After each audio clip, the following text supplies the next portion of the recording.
Madam Speaker, I rise in opposition to this resolution, not because I am taking sides and picking who the bad guys are and who the good guys are, but I'm looking at this more from the angle of being a United States citizen, an American, and I think resolutions like this really do us great harm.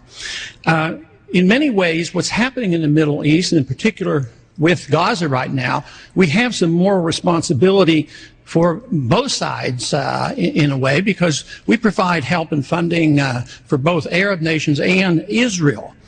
And so we definitely have a moral responsibility, and especially now today, the weapons being used to kill so many Palestinians are American weapons, and American funds essentially are being used for this. But there's a political liability which I think is something that we fail to look at, because too often there's so much blowback from our intervention in areas that we shouldn't be involved in. You know, Hamas, if you look at the history, you'll find out that Hamas was encouraged and really started by Israel, because they wanted Hamas to counteract Yasser Arafat. And you say, well, yeah, that was better then and served its purpose, but we didn't want Hamas to do this. So then we as Americans say, well, we have such a good system, we're going to impose this on the world.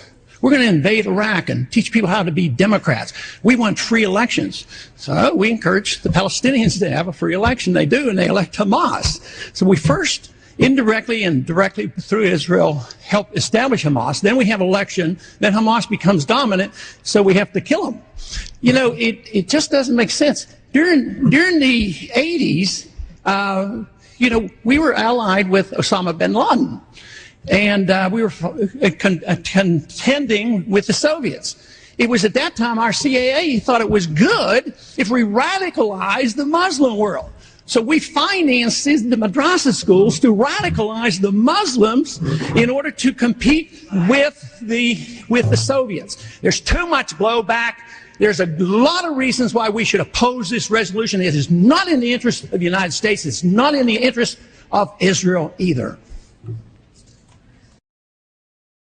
Gentleman from Texas is recognized for 5 minutes. I thank the gentleman for yielding. I ask unanimous consent to revise and extend my remarks. Mr. Speaker, I rise in opposition to the resolution, and not obviously because it condemns violence. We all condemn the violence, but there's more to this resolution than just condemning the violence. I have a problem with most resolutions like this because it endorses a foreign policy that I don't endorse, and it also does that by putting demands. So the demands part of this is the part that I object to, not the condemnation of violence. And by doing this, we serve to antagonize. We here today talk about having solidarity with Israel, and others get up and try in their best way to defend the Palestinians and the Arabs. So it's sort of a contest. Should we be pro-Israel or pro-Arab or anti-Israel or anti-Arab, and how are we seen in doing this? And it's pretty important. But I think there's a third option to this that we so often forget about. Why can't we be pro-American? What is in the best interest of the United States? We haven't even heard that yet. I believe that it's in the best interest of the United States not to get into a fight that we don't have the wisdom to figure out. Now, I would like to have neutrality. That's been the tradition for America at least a century ago. To be friends with everybody, trade with everybody, and to be neutral, unless somebody declares war against us, but not to demand that we pick sides.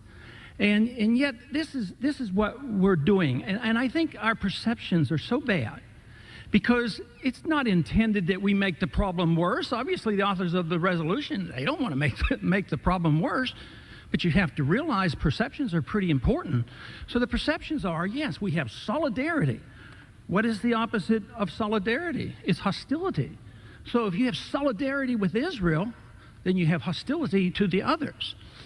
Now, I have a proposal and a suggestion, which I think fits the American tradition, that we should treat both sides equally, but in a different way.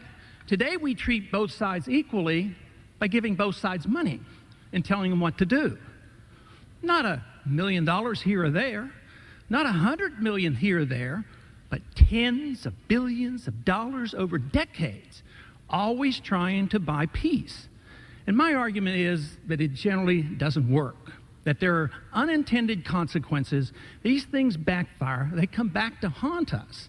So I think we should start off by defunding both sides. I'm just not for giving all this money, because every time there are civilians killed on the Israeli side or civilian killed on the Palestinian side, you can be assured that either our money was used directly or indirectly to do that killing. So we are, in a way, an accomplice on all this because we fund both sides.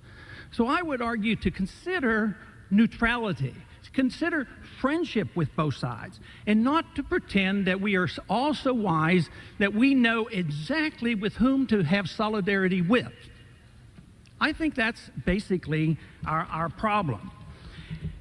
We have a policy that is doomed to fail in the Middle East, and it fails slowly and persistently, always drawing us in, always demanding more money.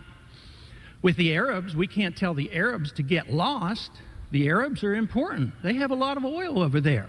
I mean, we can't flaunt the Arabs and say, get lost. We must protect our oil. It's called our oil.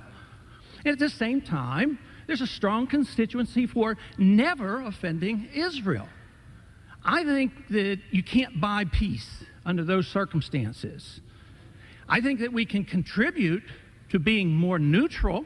I think we can contribute a whole lot by being friends with both sides, but I believe the money is wasted, it's spent unwisely, and it actually does not serve the interests of the American people.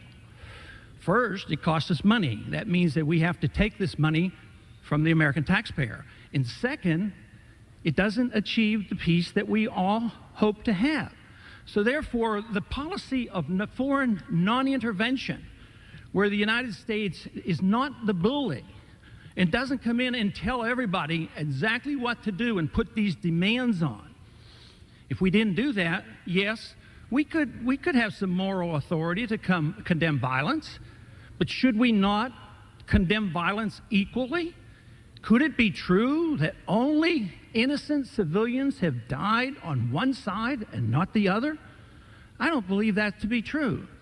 I believe that it happens on both sides, and on both sides, they use our money to do this. I urge a no vote on this resolution.